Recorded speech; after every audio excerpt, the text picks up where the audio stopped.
Learning outcomes specify what you would like students to achieve when they have completed an instructional segment.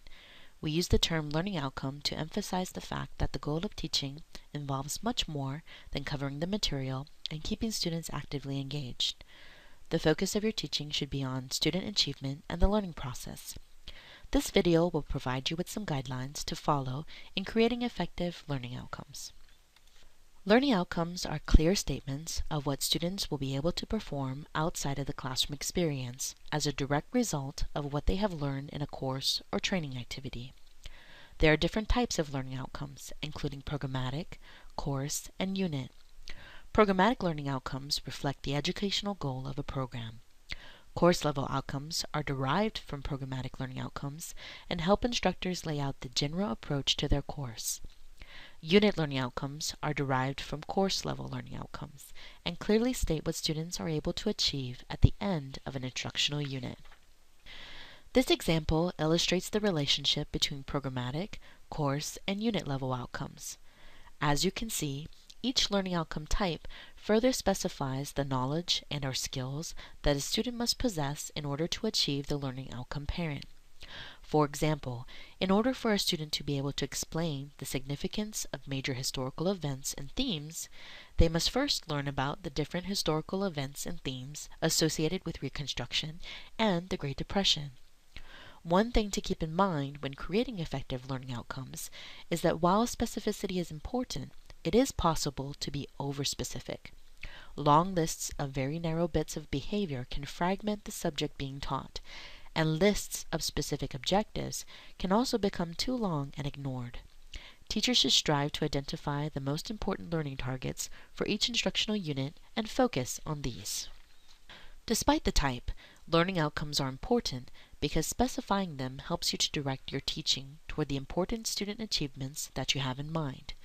Some of the other benefits associated with effective learning outcomes is that they make educational goals explicit, they communicate instructional intent, they analyze and sequence what is going to be taught, they evaluate instructional procedures, clarify to students what is expected of them, and facilitate the evaluation and improvement of procedures and learning targets.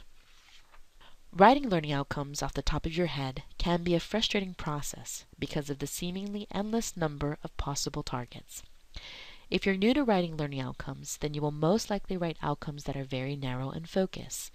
However, a taxonomy can help bring to mind the wide range of important learning outcomes and skills.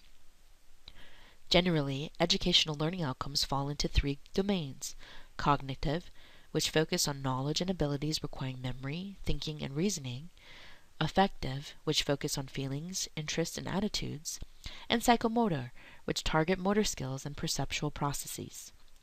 Bloom's taxonomy is an example of a cognitive domain taxonomy and is one of the most widely used taxonomies when it comes to developing learning outcomes. It is comprised of 6 major headings arranged from simple to complex: knowledge, comprehension, application, analysis, synthesis, and evaluation.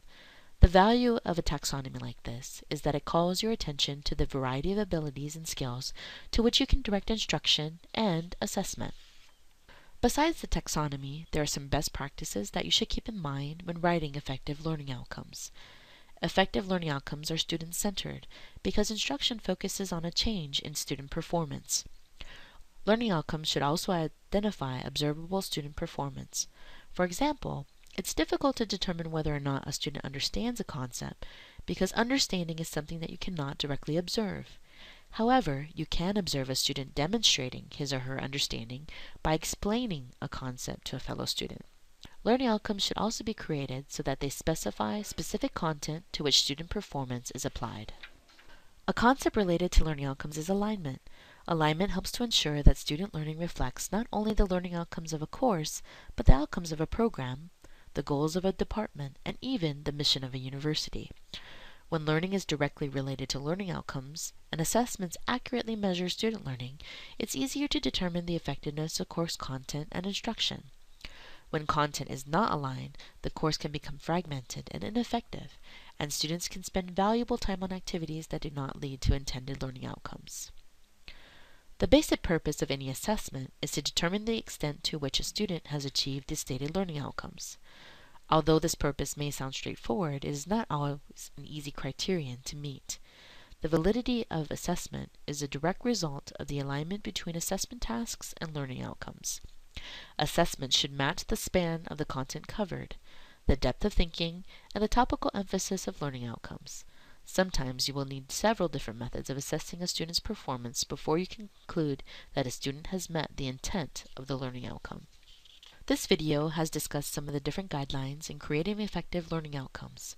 As discussed, effective learning outcomes clarify important course concepts, encourage student self-assessment, allow students to assume some responsibility for their learning, promote transparency and accountability, and provide a basis for better assessment of student learning.